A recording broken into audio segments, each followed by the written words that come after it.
মিষ্টি কুমড়োর ডাঁটা আমরা বিভিন্নভাবেই রান্না করে খেয়ে থাকি। তো আজকে আমি একদমই অন্যরকমভাবে রান্না করে আপনাদের সঙ্গে শেয়ার করব। তো এই রান্নাটা খেতে কিন্তু অত্যন্ত সুস্বাদু ও গরম ভাতের সাথে খেতে খুবই ভালো লাগে বা খালি মুখেও খাওয়া যায়। তো নমস্কার বন্ধুরা, নীলা রান্নাঘরে আপনাদের সবাইকে অনেক অনেক স্বাগত জানাই। আশা করি সবাই খুব ভালো আছেন ও সুস্থ আছেন। চলে এসেছি আপনাদের সামনে আজকে মিষ্টি কুমড়ো ডাঁটার একটি রেসিপি নিয়ে। তো আমার সকল বন্ধুদের অনুরোধ রইল ভিডিওটি স্কিপ না করে প্রথম থেকে শেষ পর্যন্ত দেখার জন্য। তো আমি এখানে মিষ্টি কুমড়ো ডাঁটা রান্না করার জন্য নিয়ে নিয়েছি কুমড়ো ডাঁটা, কেটে নিয়েছি। আর ডাঁটা পাতাগুলো কিন্তু খুবই নরম। আর এখানে নিয়ে নিয়েছি বেগুন, লম্বা করে কেটে নিয়েছি। কুঁদরিগুলো 4 ভাগ করে কেটে নিয়েছি। আর নিয়ে নিয়েছি আলু, লম্বা লম্বা করে সরু করে কেটে নিয়েছি। আর এখানে নিয়ে নিয়েছি প্রায় 100 গ্রামের মতো মুসুরির ডাল। তো ডালটা আমি ভালোভাবে ভিজিয়ে বেটে নিয়েছি। আর মশলার জন্য নিয়ে নিয়েছি প্রায় 1.5 টেবিল চামচ সর্ষেটা ভালোভাবে বেটে নিয়েছি। এরপর ওভেনে একটি ফ্রাইং প্যান বসিয়ে প্রায় 1 টেবিল চামচ মতো সর্ষের তেল দিয়ে গরম করে নিয়েছি। এইবার আমি এখানে দিয়ে দিচ্ছি বেটে রাখা মুসুরির ডাল। তো ডালটা দিয়ে আমি খুব ভালোভাবে ভেজে নেব।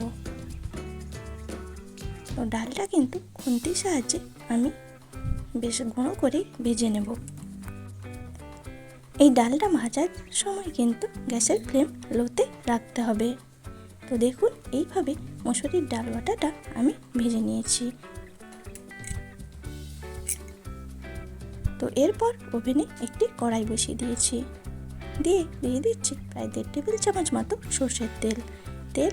খুব ভালোভাবে গরম করে নিয়ে ফোড়নে দিয়ে দিয়েছি 1/2 টেবিল চামচ 5 ফোড়ন ও 2 পাকা লঙ্কা ও তার সঙ্গে 2 শুকনো লঙ্কা দিয়ে ভালোভাবে ভেজে নিয়ে এখানে অ্যাড করে দিচ্ছি কেটে রাখা পেঁয়াজ কুচি। প্রায় একটা বড় সাইজের পেঁয়াজ আমি কুচি করে রেখেছিলাম, সেটাই এখন এখানে দিয়ে দিচ্ছি। দিয়ে খুব ভালোভাবে ভেজে নেব। তো বন্ধুরা, আপনারা অনেকভাবেই কুমড়ো ডাঁটা রান্না করে খেয়ে থাকেন। তো আমি আজকে যেভাবে রান্না করছি আপনারা অবশ্যই এভাবে একবার বানিয়ে খেয়ে দেখতে পারেন।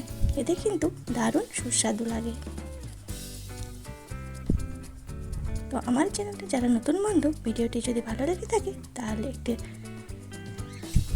চ্যানেলটি সাবস্ক্রাইব করে পাশে থাকবেন। তো দেখুন, পেঁয়াজটা খুব ভালোভাবে ভেজে নিয়ে এখন আমি এখানে দিয়ে দিয়েছি কেটে রাখা কুঁদরি।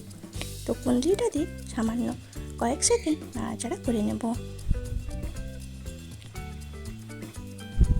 তো দেখুন, এইভাবে কুঁদরিটা নাড়াচাড়া করে নিই। এরপর এখানে অ্যাড করে দিচ্ছি কেটে রাখা বেগুন। তো বেগুনটা দিয়ে প্রায় 1 থেকে 2 মিনিট মতো আমি নাড়াচাড়া করে নেব।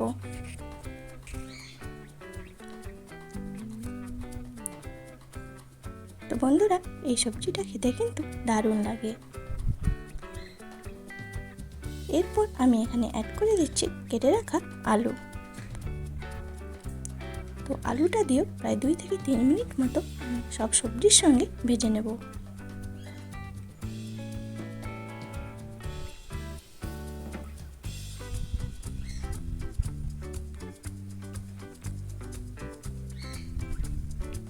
তো বন্ধুরা, সব সবজিগুলো প্রায় 2 থেকে 3 মিনিট মতো ভেজে নিয়েছি। এরপর এখানে দিয়ে দিচ্ছি কেটে রাখা মিষ্টি কুমড়োর ডাঁটা। তো ডাঁটা দিয়েও খুব ভালোভাবে নাড়াচাড়া করে নিতে হবে।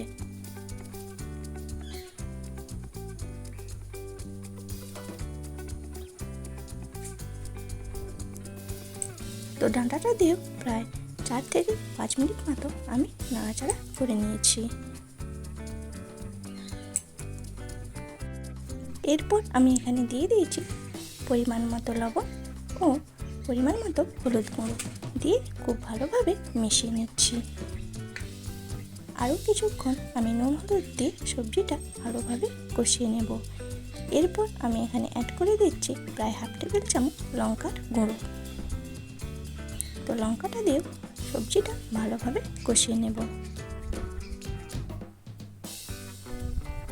সবজিটা ভালোভাবে কষিয়ে নিয়ে এখানে দিয়ে দিচ্ছি বেটে রাখা সর্ষে।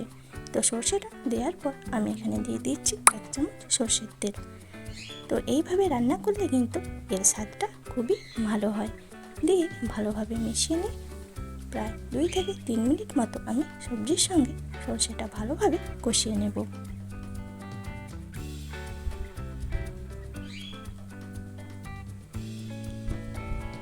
তো দেখুন বন্ধুরা, সর্ষে দিয়ে সবজিটা খুব ভালোভাবে কষিয়ে নিয়েছি। এরপর এখানে দিয়ে দিচ্ছি পরিমাণ মতো জল। তো কষানোতেই সবজি কিন্তু প্রায় 50 থেকে 60% মতো সেদ্ধ হয়ে গিয়েছে। তো বাকি সেদ্ধ হওয়ার জন্য আমি পরিমাণ মতো জল দিয়ে দিচ্ছি। জল দিয়ে খুব ভালোভাবে মিশিয়ে নিচ্ছি।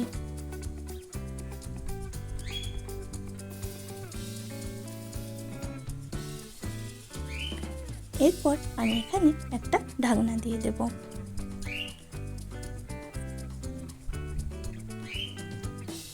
তো প্রায় 5 থেকে 7 মিনিট পর আমি ঢাকনাটা খুলে নিয়েছি। তো দেখুন সবজি খুব ভালোভাবে সেদ্ধ হয়ে গিয়েছে। এই সময় আমি এখানে অ্যাড করে দিচ্ছি ভেজে রাখা ডাল বাটা গুঁড়োটা, দিয়ে খুব ভালোভাবে মিশিয়ে নেব। তো এইভাবে আপনারা রান্না করে দেখবেন, খেতে কিন্তু দুর্দান্ত লাগে।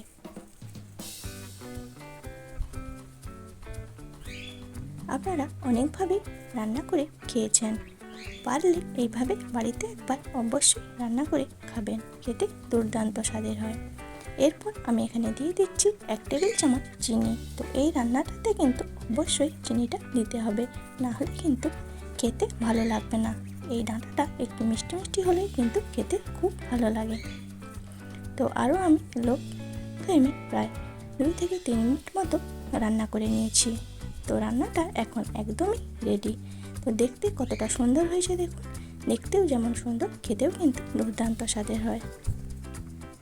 তো কেমন লাগলো আমার এই আজকের রেসিপিটি অবশ্যই কমেন্টে জানাবেন। ভালো লাগলে একটি লাইক করে চ্যানেলটি শেয়ার করে দেবেন। আর এরকম নিত্য নতুন রেসিপি পেতে অবশ্যই আমার চ্যানেলটি সাবস্ক্রাইব করে পাশে থাকা বেল আইকনটি অন করে দেবেন, যাতে আমি কোনো ভিডিও ছাড়লে তার নোটিফিকেশন আপনাদের কাছে পৌঁছে যায়। সবাই ভালো থাকবেন, সুস্থ থাকবেন। সম্পূর্ণ ভিডিওটি দেখার জন্য অনেক অনেক ধন্যবাদ। চলে আসবো আরও কোনো নতুন রেসিপি নিয়ে।